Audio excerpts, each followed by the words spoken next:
And Micaiah was like, "Is your brother coming back?" Really cute.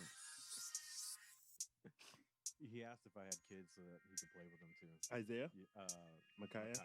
Yeah. You got to get on that shit, Benny. What are you waiting for, bro? I guess that I'll wait. I'll have kids just for you, Micaiah. he's cool. He's cute as fuck, man. Like he's bad. He threw a truck at me. Yeah, he's a bad kid. Vultures circling above. I'm like, why are you naturally bad? He's bad, man. Bad man. I don't know. Like, why are you naturally an asshole? Like, who taught you that? Nothing. I'm not like that. I'm super jolly. Yeah, he threw a truck at me. It's in the genes. And then, well, he offered me chips, and then Spit in them. chips, and then there was something. Oh, his other toys. He said those were his toys, and to not touch them. Well, at that age, they're possessing things. They're like, I'm a person. I have my stuff, and like, I'm gonna take your stuff too. Like, those are the boundaries they're testing. That's all good. Do you read books on this shit, or you just like figure it out? No, you know, it's developmental psychology, right, which I took let's in get college. after this, yo. What are we doing? Boom, boom. That's what I do. Boom. You can do it. Yerp, boom. Whatever, man. All that other stuff. Yeah. Boom. Oh All yeah. right, let's give a shout out to Dutch Guts again for that, man. Word. Shout Is out. a song called Line Up? He's out here protesting right now. Yeah. He's in the Is he out there in the streets? He Fuck really the is. police, fuck the system. He really is. He be in them streets. That's cool. So yeah, what's up, Jesse? Hi. Bruh. Yo, I've seen a bunch of funny memes Eric was sending me before the podcast about the Democrats cultural appropriation, bruh. Dude, what is happening, bruh? Yo, first Like, of all, what is really happening? First of all, I don't even know what happened, like what they did, anything surrounding that whole situation. All I saw is that they were in what is it called, Eric? Kente cloth. They were wearing like these scarves, I guess, kente cloth, like this African like and type scarf. headwear. As well. I don't know if I saw any of that, And they were kneeling. but they were kneeling 6 feet like, apart. Yeah. It was like the Black Panther movie, basically. But Hey. it's just crazy to me because it's like, first of all, cultural appropriation, like to the nth degree. But the second thing, it's just virtue signaling, bro. Hey, just be cool. Just I know, right? cool. Just be And you know chill. what's funny is that like all of them were probably shitting on Trump last week for walking across the street With just the to take Bible? with the Bible, and then now they're doing the same thing. On the pendulum just goes zoop, zoop. It just like, yo, it's two things on separate sides. It's to the exact same thing.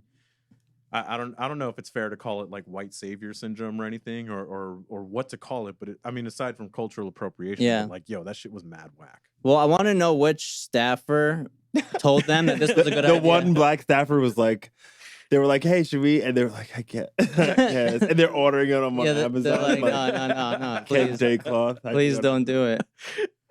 It's just crazy to me. But And then like, I wonder what they called it to him first. They're like, hey, you know that stuff that like Africans wear? Like, what is that called? Should we wear those? I mean, that's the thing with the like Democratic Party. There are these like 70, well, not all of them, but like Nancy Pelosi and some of these people are like 70 years old plus, and they're trying to like do this like woke, The like average political, age is 58.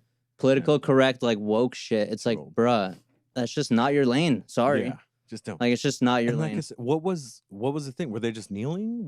Did they pass something? Did they? They took a picture like kneeling in some big great hall, Yeah, just like because that was it. that was the thing. So they didn't do anything other than that. They just put on some garms and then took a picture. Yeah.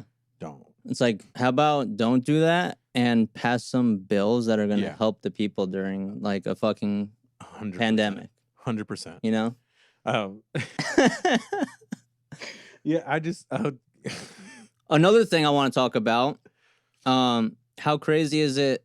I don't know if anyone who's watching or listening saw, but there's this like influencers in the wild Insta, and there's these like social media influencers that are like going out to protest, and they're just like popping in to like take a picture, like, hey, I'm here, like supporting, and then just like walking away.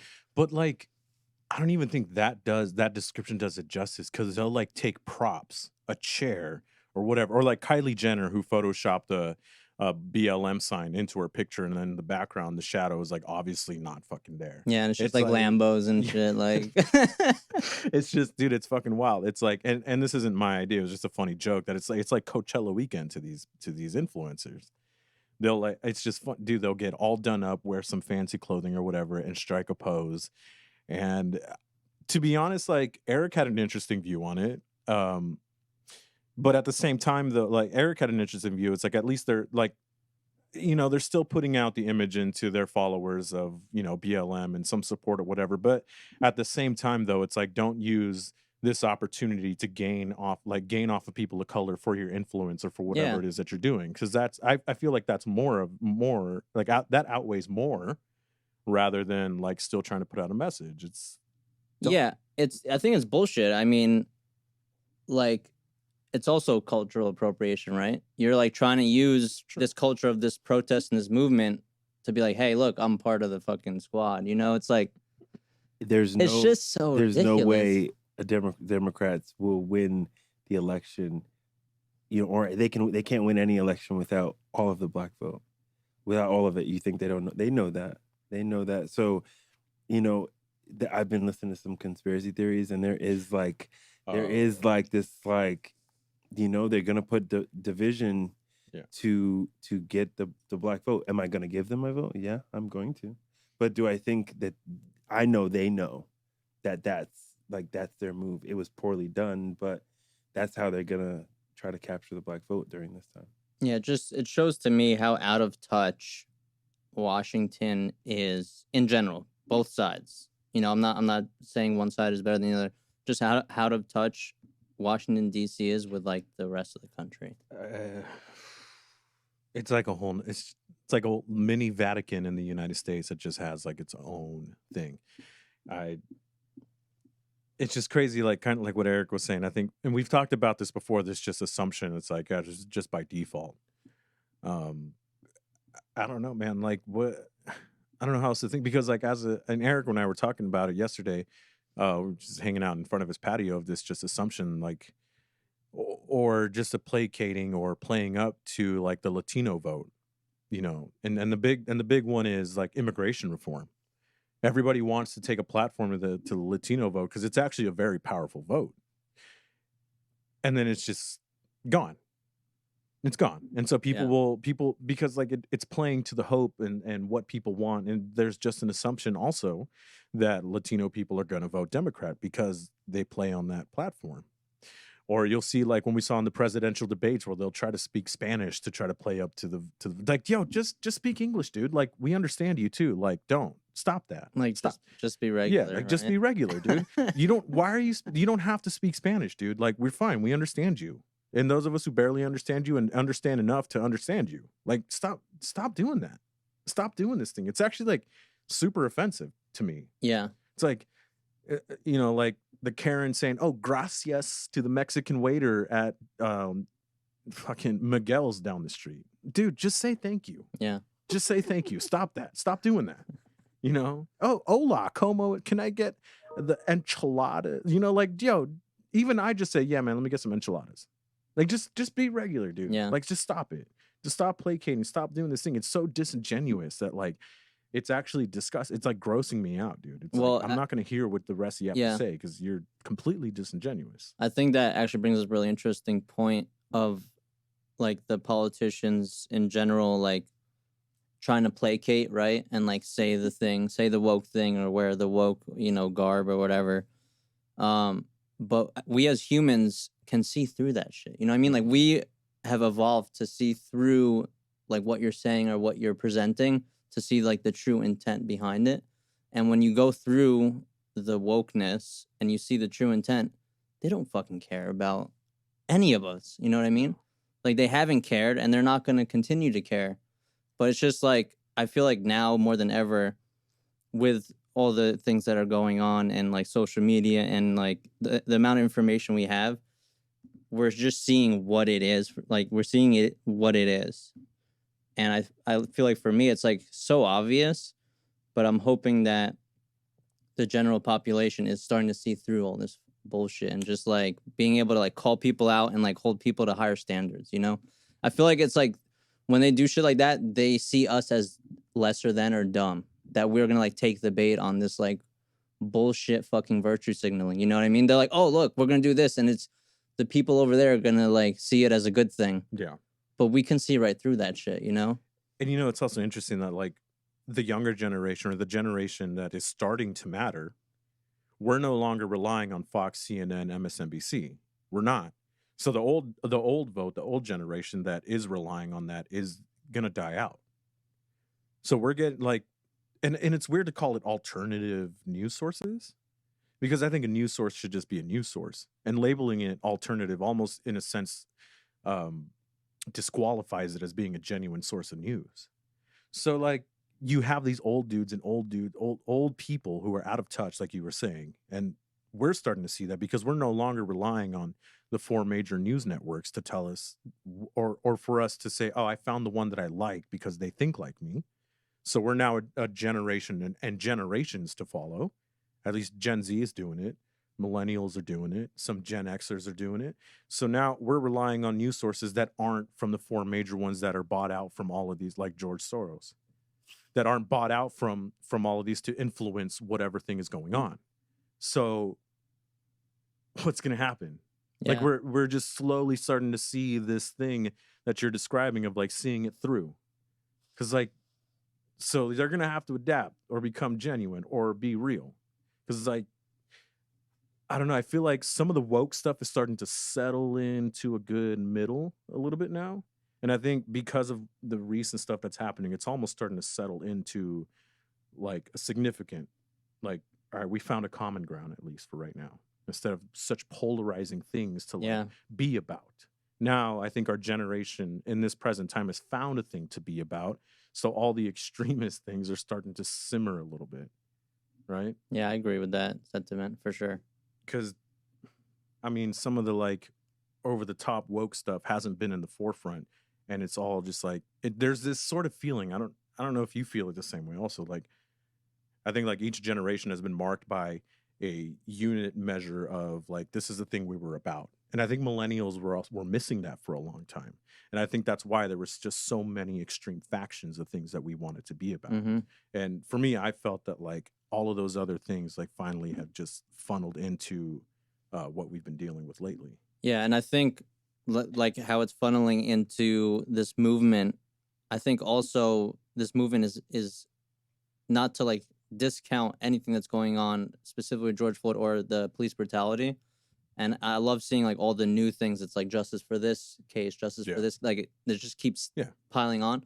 But besides that, there's just like a general widespread movement that's gonna come out of this, of just like the normal people wanting to hold politicians and people in power accountable, and like to actually affect change. Like this is how it should be. This is how it's done. I mean, I talked how many podcasts ago about like revolution and shit, and it's like bunch of times. How does shit go down? It's through protests, it's through strikes, you know, it's through like creating this culture of like, hey, if we want something done, we have to be united on something. Yeah, absolutely. And now like, it's fucking happening, you know? And so Eric, you posted something really cool about the accomplishments of the protests, because that brings me to one of the articles that I wanted to bring up. And so it only mentions a few. It doesn't mention the extensive list that Eric put up. But so let me get that down. By the way, you did? Okay. Did it start getting crazy? No, I don't like putting. I don't want to put like that kind of stuff. I want my only my experience. You can't argue my experience. I don't want to hear your opinions on my experience. Yeah. I'm going to educate you on what my life is like. You know, I'm neutral. You can't fight with me. So it's just empathy based instead of politically based. That's how I'm navigating it. Okay, so I'm gonna skip this then because I want to talk about it, and we can talk about what we think about the certain things. So because of the protests, right? Like, and you've been talking about revolution, and I've been sharing the same sentiment also. Just trying to find like the correct, not so extremist of like everyone arm themselves and overtake the government. Like, let's be real. So some of the main points that have been is like so New York City pledged some big reforms, and so through this source here on The Guardian, So, with social service budgets under threat in New York due to COVID-19, campaigners knew their target. The NYPD's $6 billion budget, which amounts to more than the budgets for health, homeless services, youth, and community development, which is only $872,000. Wow. And small business services combined, right? So $293,000, right? Wait. So $219,000 combined? So with that, it comes out to 2.1. So okay. NYPD's budget is $6 billion. Yeah. They're budgeting for $6 billion. So the homeless services, youth and community development, and the budgets for health was $872,000, and small business services was $293,000. That's it. That's for it. New York City or New York State? For New York City. That's insane. So they're the NYPD defended its budget, right? When all of this was going under review for reform, and saying that arguing that a cut would result in a spike in crime, but others noted that when New York City police went on strike to prove how important they were, in fact, there was reported less crime throughout that time, right? So. Yeah, so they're getting the ball rolling on taking a look at the budget. What is necessary? What isn't necessary? Like how much is what's going to benefit from this? So I think that's great. New York City has a very strong police force and a pretty authoritarian police force, I might add, right? And there's this other clip that I wanted to play later of the union boss of Buffalo going off. So we'll kind of get into that later. I think an interesting side note, I don't want to go off on this tangent, but like a lot of these police forces that are like super militarized or, super authoritarian, even though I don't want to say that that's how they are, but with that effect, they're all in like democratic leaning fucking like states, which is insane. Yeah. It's just an interesting. I don't know what to make of it yet. But it's just a really interesting. That's where the kente cloth is like, go fuck yourself. Yeah. This is happening in your state. So how about you pass something and change something? So So then on Saturday, so another accomplishment, which is a pretty interesting thing to call it accomplishment because it's very divisive.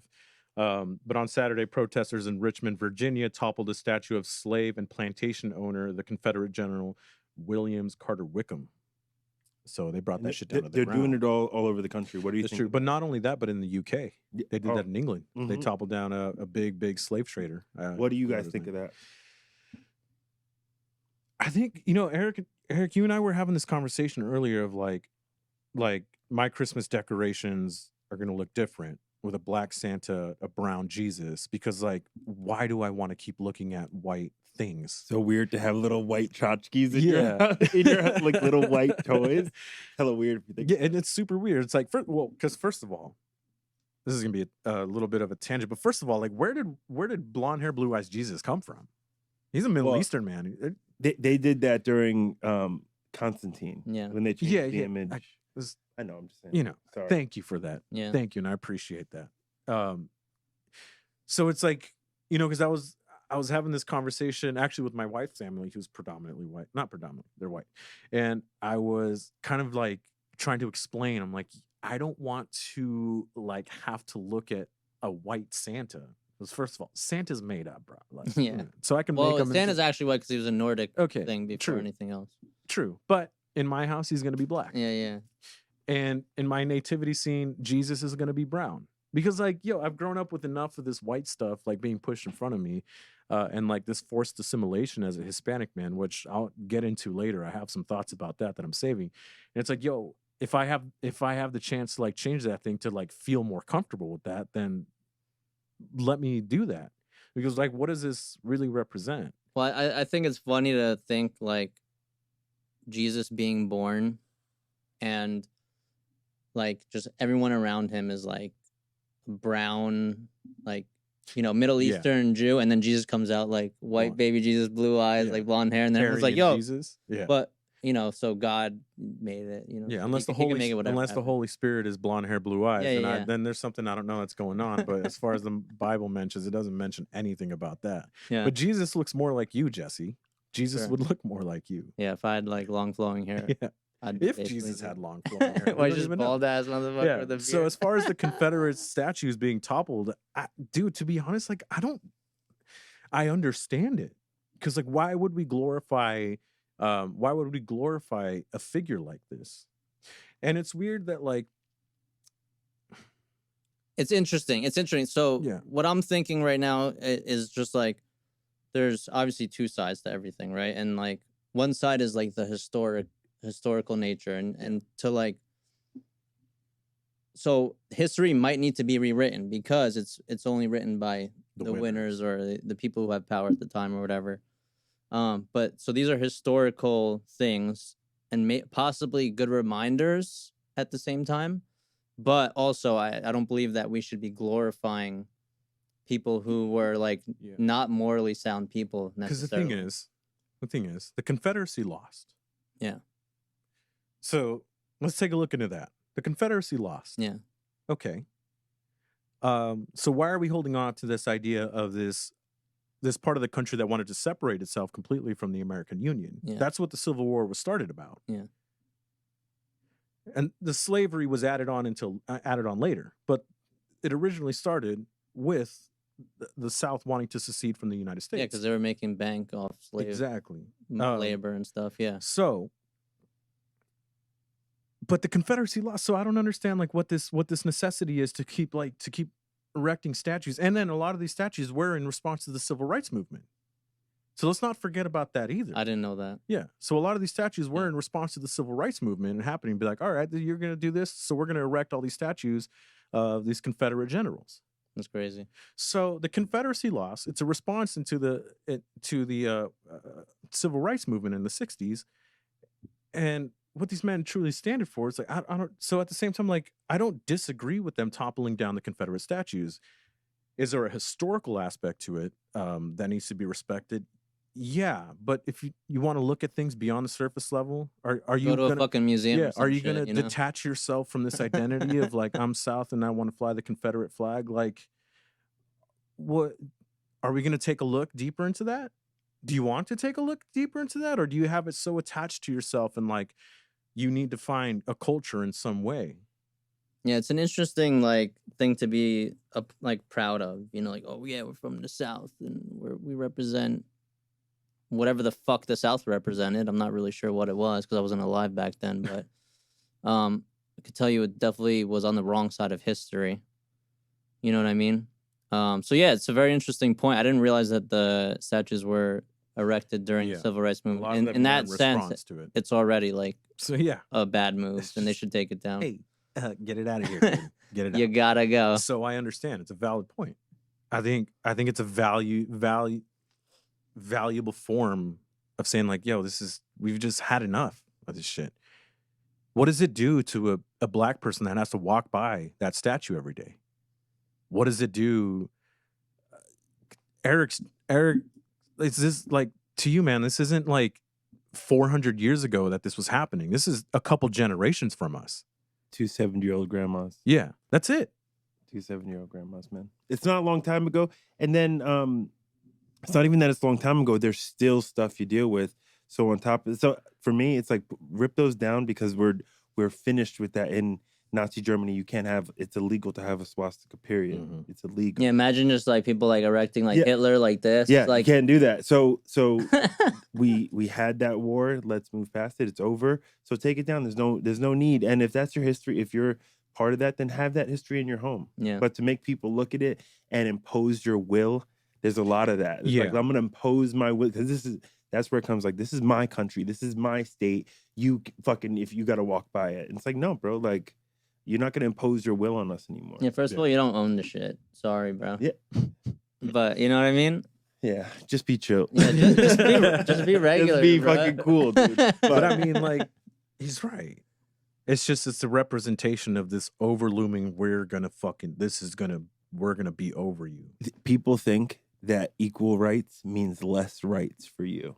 And I really think that white supremacy is a power struggle. They think, Minister Louis Farrakhan talked about on a show. He's doing an interview. He said, white people are scared that black people are going to come to power and do to you what you did to us. Yeah. That's your fear. And that's not what we're saying we're going to do. We're just saying leave us the fuck alone. Let us live here freely, equality of opportunity. But that's the fear. It's like, oh, they're going to make it a black country and they're going to fuck our daughters and they're going to be the president and they're going to change our laws. They're going to get rid of our values because they think of our values as less than. Hey, man, that's not what anybody's saying. So it's a fear. I really think both black power and white supremacy are defense mechanisms to the power struggle. That was a very good point. That was a really good point, actually. And it's like the same sentiment of like, oh, like we want to pass like gun reform. Oh, they're going to take all our guns. Just the same thing. You know, it's like, it's this, there's no like middle ground. It's like all or fucking. And like it's fear-based. And then our corporate media perpetuates it. Fox News says, you know, we got to die for our rights. You know, it's like, hey, dude, man. we got to play that fucking clip, dude. The Laura Ingraham? Yeah. Hey, Matt, do you want to load up that clip that I sent you? We'll keep talking. Just let me know when we're ready for it. And so this other really cool thing is that so lawyers T. Greg Duquette and mathematician Jason Miller began creating a database of video footage documenting police violence. Fucked. Dude, it's about to be like mad terabytes. So dude, I know You're fucked. They're gonna need like fucking Amazon data centers for this shit. They're gonna need a server like a server room the size of Texas for this shit. So as of midday, Monday, the spreadsheet contains more than 500 cases of police brutality at the protests in a week, which has seen journalists and citizens tear gas and beaten and pepper sprayed. Do you know how much? That's just from a Monday. Do you know how much policing would change if you actually, like, the biggest thing you can do for police reform is actually prosecute cops. So if a cop mistreats anybody entirely, you're not only do you lose your job, but you're punishable. Your life is ruined. Just like if I fuck up and beat my kid and kill my kid by accident, like I go to prison forever. So if you do that to somebody, that would make such a huge difference. Yeah, everyone needs to be held accountable. Like, just because you have this job or that job doesn't make you above the fucking law. You know, like if everyone was held accountable the way that they should be, then we'd have a better society overall. The society would be better because of it. So that goes back to that qualified immunity that needs to be dissolved. That I brought up a few weeks ago. That's the shield. That's the thing that guards them from having that protection of a citizen and a citizen. Because like they shoot a canister of tear gas at me and I kick it back, I get arrested for aggravated assault. What? Like that dude, Breonna Taylor's husband or partner or whatever. Yeah, for defending his own home. Yeah, they shot up his home. He shot back and 2 officers got hit and they charged him with attempted murder. Well, and I was thinking about that actually. So like, because I'm going to be a gun owner like in the very near future. And not that I want to fucking use my gun, but like, let's say I'm in my house just doing nothing wrong at all. And people like barge into my house and they just so happen to be wearing a badge. And they're like pulling guns on me and shit. Like, what? Yeah, you're fucked.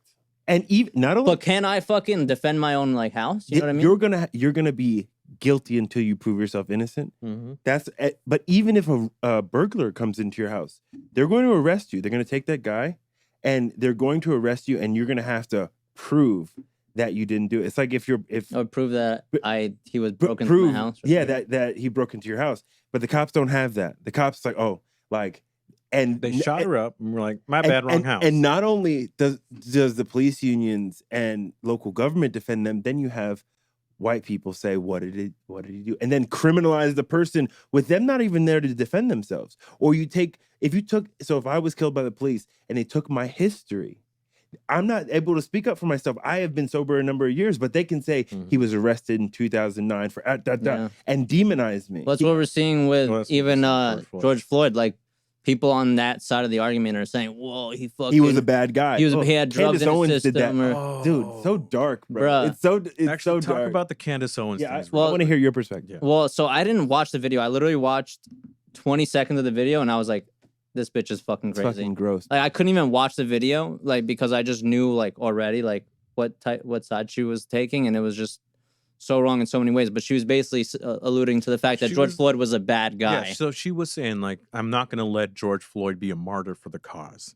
Like, George Floyd had this history, exactly what you were saying, which is super interesting to me because it's like, yo, what are you going to wait for, a good black guy to get murdered?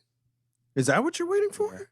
And what's up with this good black guy? Yeah. Like, No, he was a Like, stop painting him to be this thing. yeah. And I Because, saw there's so many white people who were like liking my posts and like sharing my post, but then they saw that and they were like, I'm gonna post it. Yeah. Yeah. And they were like, I don't necessarily believe in this, Dude. but I want to hear what you guys Dude. think. No. Tell me how many black people reposted that versus how many white people reposted that? Well, There's probably 10 to 1. all the black people 40 to 1. on my Instagram, on my Facebook were like, fuck this bitch.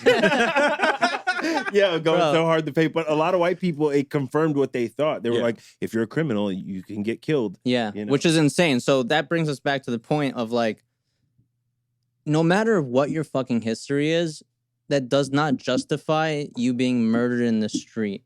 You know what I mean? It doesn't justify that. No. Like in our country, we have this thing called a justice system where you go in front of a fucking judge or a jury and you basically are innocent until proven guilty. So I don't care what my record is. Like my record, dude, I don't have the best record either. So does that mean that if something happens, I should be allowed to be killed? Yeah. And that's where the systemic racism that people talk about, that's the problem. You know, Khalif Browder, he was accused of stealing a book bag in New York, and they brought him to Rikers Island, and he couldn't afford the $400 bail. So he stayed in Rikers Island for 3.5 years. Why can't they afford the bail? I don't fucking know. But he stayed in there, and he was guilty. He was innocent. He was proven innocent, and he was traumatized and beaten in jail. And he ended up committing suicide. And jails are filled with people who can't pay their bail, whether they're guilty or not. Whether they actually did it or not, they have to sit in jail. And you think that doesn't further traumatize a person? That doesn't further, if they were a criminal, it doesn't further criminalize them to be immersed in criminality and with the people who actually did do things. So it's not guilty until you're proven innocent. It's not like, okay, like let's look at the facts. It's no, a lawyer's job is to, whether you did it or not, to figure out how to prove we can make stuff up. We can twist someone's words around. We can take your history. We can take all that, and they do it all the time. Look at what color are all the people who are wrongfully convicted that are released? What color are they all? They're all black people. So when people say it's guilty till proven innocent, that is simply not the case for African Americans in this country. Well, you saw a fucking Green Mile, bro. That shit when I was a kid, I never watched. Blew me away, dude. Yeah. I was like superpowers, crying. though. I was crying at the end of that shit. He grabbed a cop he grabbed Tom Hanks by the balls and cured his ED or something like that. Yeah, but that shit, dude, I watched 20 seconds of it. I'm like, this is just that fucking dumb ass propaganda. And that thing too that you were saying, we were talking about this a little bit outside. It's like, yo, white people quit sending. Well, what say? I want you to say. I don't remember what I said. It's like, yo, white people quit sending people of color these videos to try to be like, you see, this black person was saying it. Yeah, like, that's the one, and then the two. There's like 3 prominent black conservatives that are always have their comments on it. And it's like you think it's just you 3 motherfuckers, bro. It's just you 3 saying this. Oh, so we're all, and their audience is not me. Their audience are white people. And Candace Owens is an opportunist. Candace Owens sees there is a black woman in conservatism lane, and she's another hot conservative woman who wants a lane and wants a spotlight. It's not whatever. Man. Yeah, no, I'm with you on that. But like, it's just crazy. Yo, Candace, you wake up like that? That's how you wake up in the morning? Just ready to... It's exhausting. Ready to duke? You don't ever go, just be like, I'm just going to sit this out. Man, look at this nice-ass house. Do I need to keep doing... Let me just chill it today. You wake up like that? Yeah. That's how you wake up? Take a day off. Just try it. Yeah, just don't. You don't have to. You don't have to. Don't start. I want to... Oh, yeah. Do that so clip. Matt, play that so clip. This is the... Yeah, no context? Let me preface this because we don't have like a switch to the video. So this is Laura Ingraham on Fox News. So this is basically a comparison of how she's treating LeBron James giving political views and how she's treating Drew Brees versus the comments that he's made lately and all the things that he's made lately. So play it when you're ready. It's always unwise to seek political advice from someone who gets paid $100 million a year to bounce a ball. Oh, crazy. LeBron and Kevin, you're great players, but no one voted for you. Millions elected Trump. to be their coach. So keep the political commentary to yourself, or as someone once said, shut up and dribble. Bruh. He's allowed to have his view This is Drew about Brees. This is talking about Drew Brees. kneeling and the flag means to him. I mean, he's a person. He has some worth, I would imagine. I mean, this is beyond football, though. This is totalitarian conduct.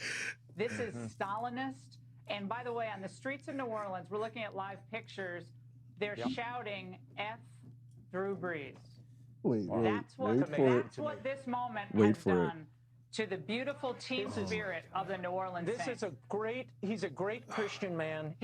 It's always unwise to seek political Yo, advice to be honest, that chokes me up. That makes me sad as fuck. Yeah. That's the most that makes- blatantly racist shit you could ever possibly That makes do. me sad as fuck. And if you were to ask her, like, yo, justify that. What are you gonna say to justify that? I would actually love the mental gymnastics. I would love to see the mental gymnastics to try to justify that fucking calculator. The meme with all the math. all the Yeah, quiz. How do I? I would love to navigate see this? that. I would love to see how are you going to justify that shit? What's the difference between?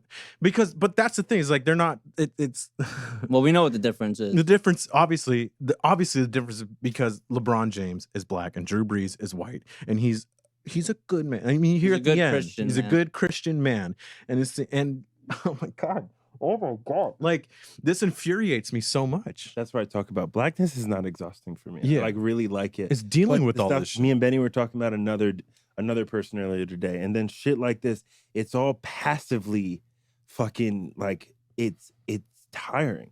But for what, bro? even the way she was talking about LeBron, go dribble your ball. Yeah, go dribble- Okay, yeah, we go don't want dribble to. your We don't care what you have to say. Okay, but then Drew Brees, oh well, he's a human. He has a right to speak up. He's on a shit. human. He's a human. Yeah. So what's LeBron James? So what is LeBron James then? Laura Ingram, what is LeBron James? If Drew Brees is a human and has a right to Bruh. say something, then what is LeBron James to you? That's heavy. Because this is also then broadcasted to people who are going to share the same sentiment, who's then going to carry this over to other people. Oh, it's that divisiveness, and this is a product of Donald Trump. This is a direct product of what he perpetuates, and his movement is this kind of energy that is just, and you wrap yourself in the flag. Speaking like that is not positive for anybody. It's inciting. It's infusing evil shit into people's minds. And the other thing that pisses me off is so one is less American than the other. So now we're wrapping, like you said, we wrap ourselves in a flag, we wrap ourselves in this patriotism, and if you don't participate in this thing, then you're not American. And you're not American enough. Now your whole entire your identity as a person who lives here is questioned. Yeah. That's interesting. I was talking about that earlier today. A black person's existence is questioned more than any other person. As young as you can remember, you're asked, you're questioning your blackness, you're questioning your belonging, you're questioning your voice, you're questioning whether you're pacifying yourself, you're trying to fit in spaces. And that's for me, the police brutality is a big thing. That's the when you telescope it out. But it's that those microaggressions, I hate that term, but those microaggressions, that's what I'm fighting for. That's what I don't want my kid to just let my 7-year-old be 7. Don't let my 3-year-old make him a 5-year-old at 3 because he's black. And that's the shit that the death of 1,000 cuts that people. I don't want to fucking hear that shit anymore. It's fucking tiring. I have a whole thing that I want to go over with that later. Yeah, you showed me that clip outside, and I was like, dude, this is it the was most fucking insane wild, shit right? I've seen And it just all week, absolutely all crazy, month, right? maybe. It's just absolutely crazy. You know what I mean? Yeah. So, let's talk about this old man, the 75-year-old man. Did you want to keep going through the wins? Oh, yeah.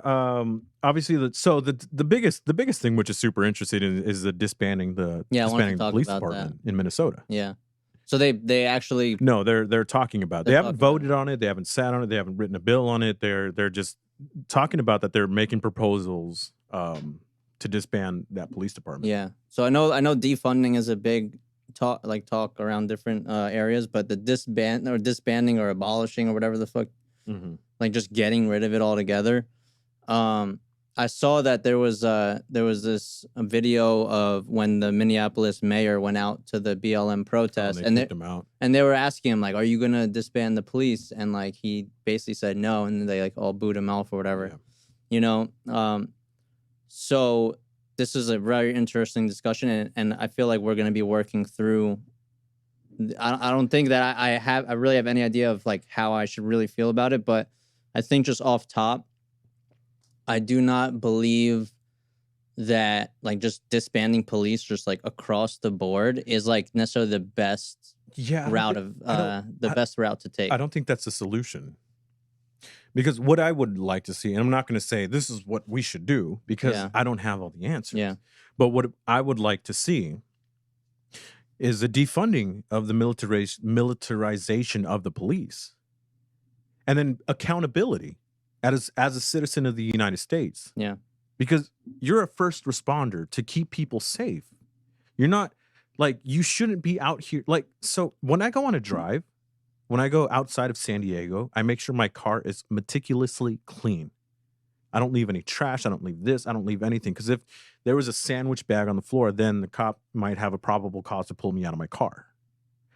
I don't like a police officer shouldn't be fishing for you to look for something that you're doing wrong. That shouldn't be that also shouldn't be the case. Yeah. We need to like stop the fishing. Why are you looking for something that somebody did wrong? Why are you asked what is it relevant to me where I'm going or where I'm coming from? Why is any of that relevant to what you think I did wrong is the reason why you pulled me over? Yeah. Why are you continuing to push and push and push? Yeah, that type of policing is the wrong type of policing. Absolutely. But that is how people are trained, which brings us back to like the funding and stuff. So, you know what I mean?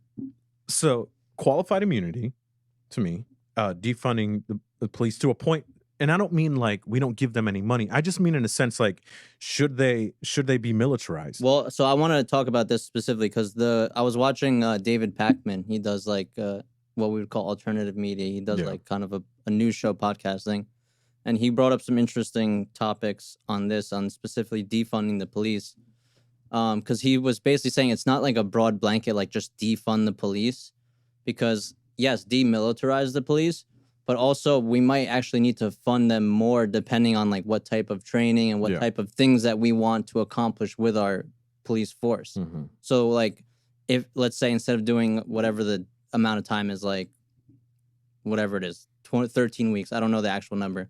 Like, we might have to extend the training to be longer and to be more focused on de-escalation, on social work, on stuff like that. So that might actually cost more money.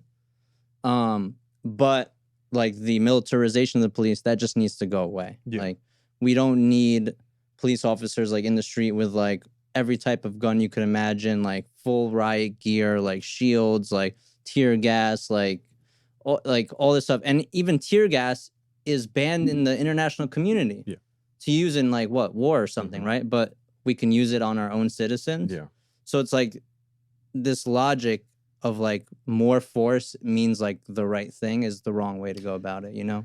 Yeah. That is a very interesting point. But I think because like there was this video, and Matt, I just sent it to you that may need awesome. Let me know when you're ready to play that. Just a second clip on that. New York police union boss giving this speech. And yeah, go ahead and play that whenever you're ready. So just to give it a preface, like what he's saying. Oh, it's coming. It's coming. But that is very interesting because like we may have to spend more money. And like I didn't think about it that way, but here it is.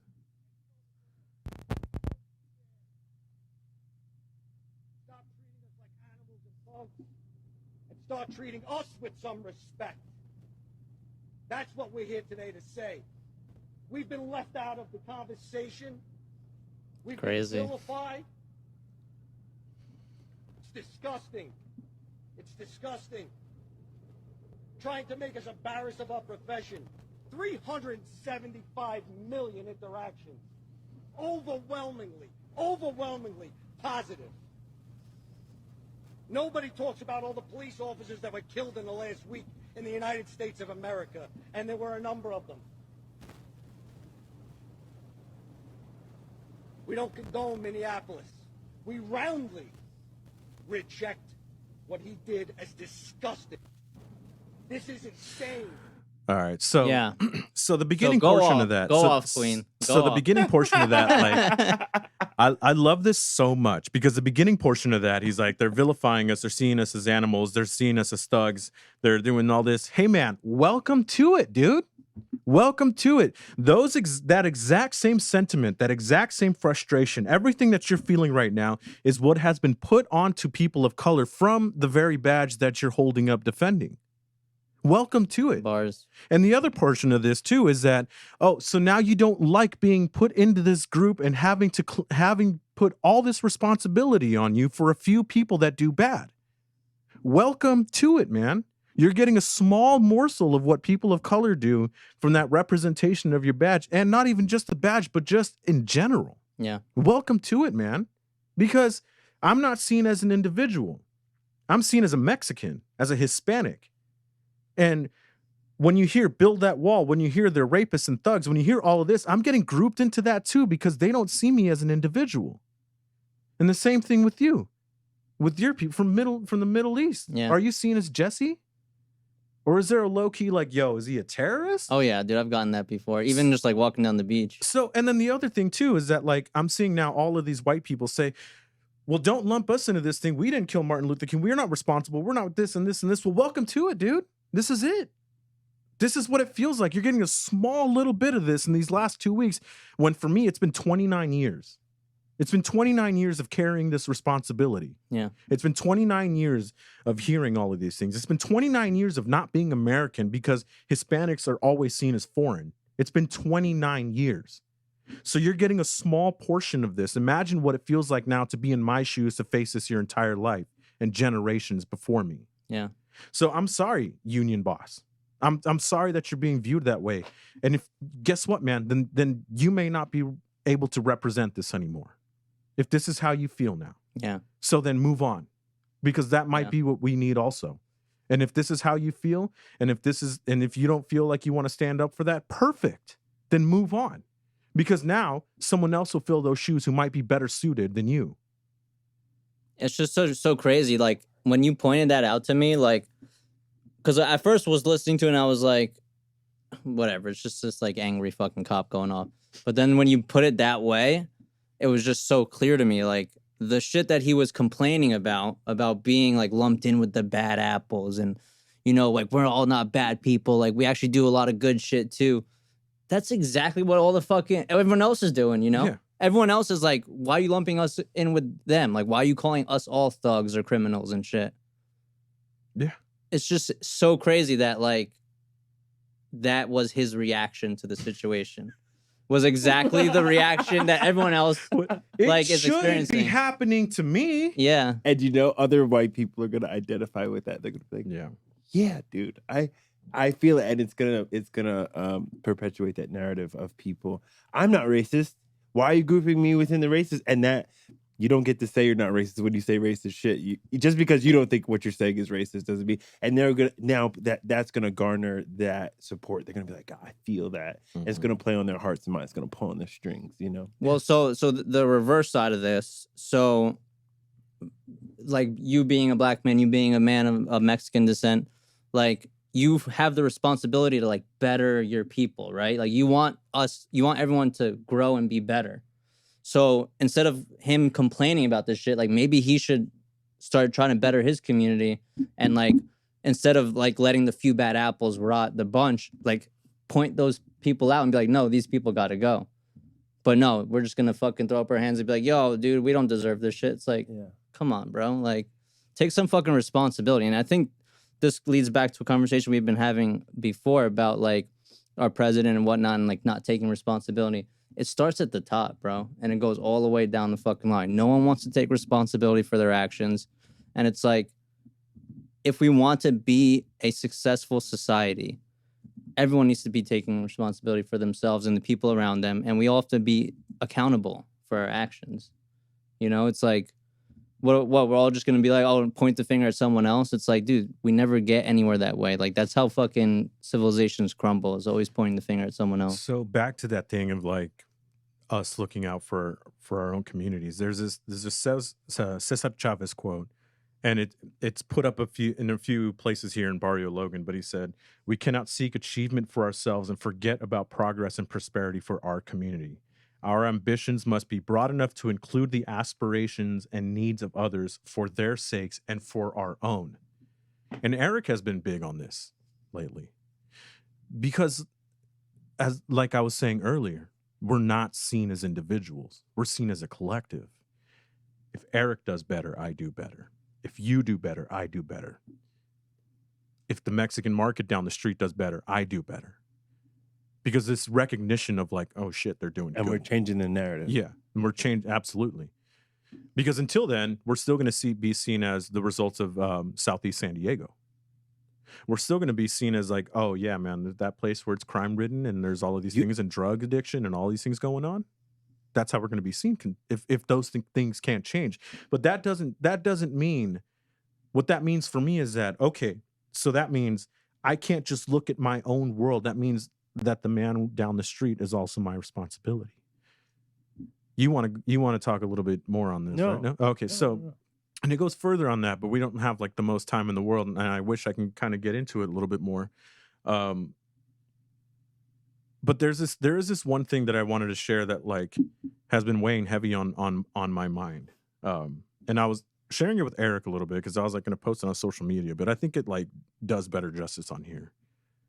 That like, it's okay to be a minority and be comfortable with that, right? Like I don't have to surrender to the guilt or discomfort of feeling any less American because I embrace my culture. Because what Eric was talking about this passiveness or pacifying our own selves to be accepted into this other thing. Because like as myself as a Latino man, like assimilation.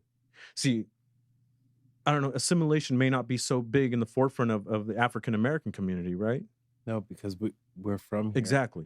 We're American. We're more American actually by like origin. Definitely more American than I am. Than a lot of people. You're second generation, right? Yeah. Yeah. Like we've been here a while. Yeah. So here's the thing, though, is that like we've had this pressure to be the good kind, you're pretty for a black girl. You're the kind of Mexican guy I would date. Exactly. Oh, you're the good kind of Mexican, not like those other ones. Right. So we've had this pressure to mold ourselves into this thing, into this view, into this assimilation as a Hispanic man. And the thing is, now I'm at the point where I'm looking at that and I was like, well, how does that make me any less American? How does that? It doesn't. Because like I can't resign those things in my culture. My culture gave me my family values. My culture gave me the food, the music, everything that makes Benito who he is. That's what my culture gave me. And so I have to resign that to then be accepted and to be considered more American. Because as a Latino man, I'm always considered foreign. When in this here, what was Aztlan, what was given over into the Mexican-American War, like this was Mexico. And I know that's like you know, I'm not saying like, well, this was Mexico at one point, because like that's a pretty cheap argument sometimes also. But at the same time, though, I was born here. And I speak Spanish. And there was a big part of me that felt ashamed for speaking Spanish when I was younger. And the interesting thing is if a white man speaks Spanish, oh shit, how impressive is that, dude? Yeah. You speak Spanish? But if I do, I get speak stared English. at. This is speak English. We speak English. And remember that? That is the craziest shit. That woman? And remember that time? No, that woman who got slapped the fuck up? Good. Slap that bitch. But remember that time when I was down by Seaport Village and that man told the Mexican family to speak, the pedicab guy told the Mexican family to speak English. We're in America. Yeah. That's what I get. Yeah. That's what I've gotten for speaking Spanish, right? And none of that is wrong. Yeah. But it's been forced onto us. It's been forced to assimilate, be American. And American sounds... What that really means is like, hey, be more white. Yeah, seriously, what is American, bro? Dude, don't you feel the fucking vibrations of this pro-brown shit going on in the world? I'm just saying, but like, what is American, bro? So here's the thing. I don't have to resign my culture, my language, what I grew up in to be more American. I'm fucking American. Get the fuck over it. That's just how it's going to be. If you don't like that I speak Spanish in a public space, it's about you. Why are you feeling so insecure? Are you feeling left out or that people are talking about you?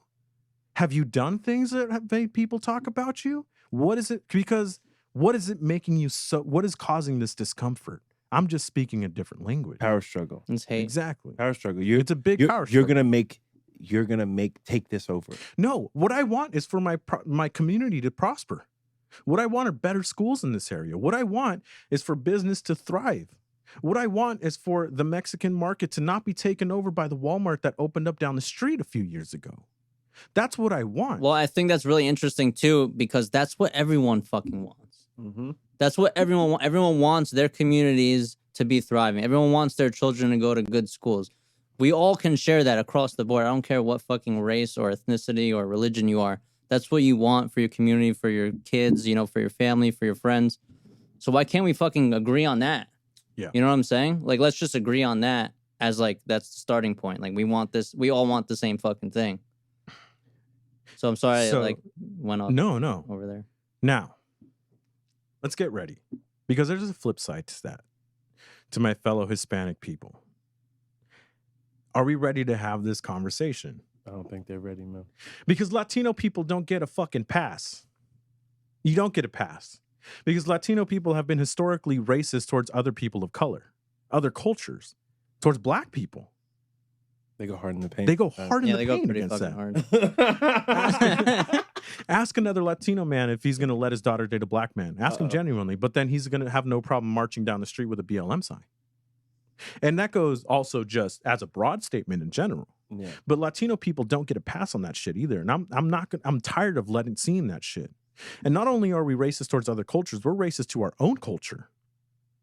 We have Colorism. Yeah, we have major issues within accepting that a white Mexican has more authority over a darker Mexican, or that a dark Mexican looks down on another darker Mexican. So one of the biggest insults that you can say is calling somebody like an indio, which is like Indian, which means native, a short, dark person native to Mexico who has more native blood in them. That's an insult, and they're looked down on. There's the supremacy within Mexican culture. And there's a supremacy even in Mexican American culture that isn't spoken about, because if you date a woman who is from Mexico, who may be here legally, your parents are going to say, "Hey, man, be careful. She might be dating you only for her papers." Whoa, dude. Mom, right? Mom. And I say that because that happened from personal experience. Yeah. And it's mind-blowing because there's this push to want to marry and date white people. I married my wife because she's my wife. That's who I liked. She's just a regular person to me. And Eric were talking about this too. Eric's my homie. He just happens to be black, but I don't Word. like. Dude, He's I don't just regular I to don't me. look at anybody like. I just like that's the homie. That's it. Or that girl's attractive, or this person's attractive.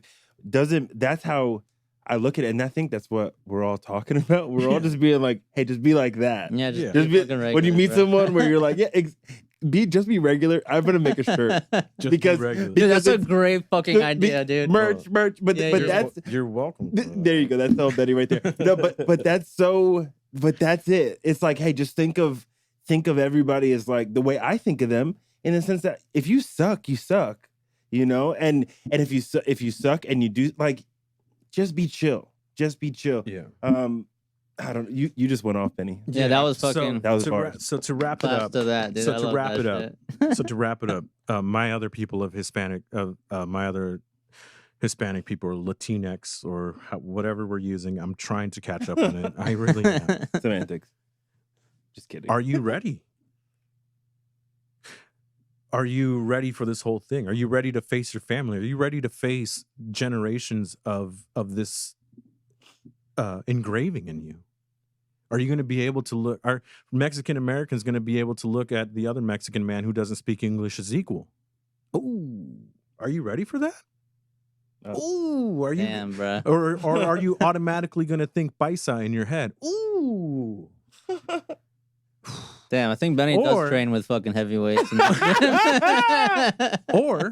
or other Mexican people. Are you going to look at another Mexican person who doesn't speak Spanish and call him a pocho? Are you ready for that? Because if we're going to continue to look at each other less than or more than, or have this divisiveness within our community, well then, fuck, we're stuck. Bars. Are you ready? Are you ready for the work? Are you ready to keep in mind that I may be wrong and I may need to change and I may need to keep my ego in check? Are you ready for that? Are you ready to have an open mind to think that maybe I may be wrong? Come on. Are you ready? That's all I got to say. For anybody, even white people, brown people, anybody. Are you ready for that? But as we wrap up, that's the power of what we have to do here, is because it starts off with community leaders, and it starts off with open dialogue and sensitive dialogue, being like, hey, like, you know, walking people through it and continuing to challenge people through it. We can do that on here with some levity. We can do that on here with intellect. This is a space for the open dialogue, and it's dope to watch as I'm watching this, and we'll finish on this because I want to show you guys some love on mic, to see you guys do this and to share your individual experience. This is what we need as people. This is what this podcast is. I want this podcast to be about, is these difficult conversations coming from every direction to let us know, like, if other people aren't ready, we're getting people ready because we're having the conversations. Yeah. We are going to have children and raise our children differently. And so I just want to encourage you guys, the power of what we're doing here. But we can't let that go. So thank you guys. I'm so proud of you both. Let's go, dude. Fucking send it. Eric, plug the drum. Eric_Big Mood Coach. Everything is going up on YouTube. So Big Mood space TV. And then you can just type in Hearts Over Everything and these podcasts will come up. So it's Hearts Over Everything everywhere. iTunes, Spotify, Google Play. We got message continuity. Let's so go, out here. bro. Gang. We them hoes, Jesse. bro. Your boy _is nice. 2 words with the underscore on Insta. And then I just started a SoundCloud. So check me out. Yo. I listened to his mix last week. I was like, yo, this shit is fire. Dude, that shit is dope, bro. Popping. On SoundCloud, Saladin Carpaccio. If you can't spell it, it's okay, bro. But I'm just throwing shit up and just having fun, man. So check it out. It's awesome. And on IG, it's Tortilla Scientist. Keep it up. And yo, thanks for letting us do the host show. Let's go, dude. That was the host show. Hey, I'm mad at the world, bro. That was sick, dude. Dropping it.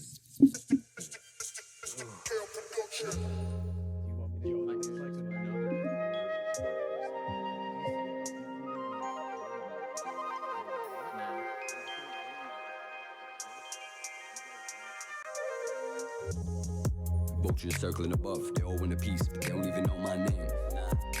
Won't get even the swipe for the train. Cloudy, ride to the airport, gotta get right for the plane. Custom, smell like kush. Wifey hand in a tish. Yes, and I got no shame. Never. Some line to shine. With a broke, you got no game. Waking up next to the scats. Can't go home to a dame. Nah, tell themselves they're the same. Really though, who can they blame? Now blame them either. They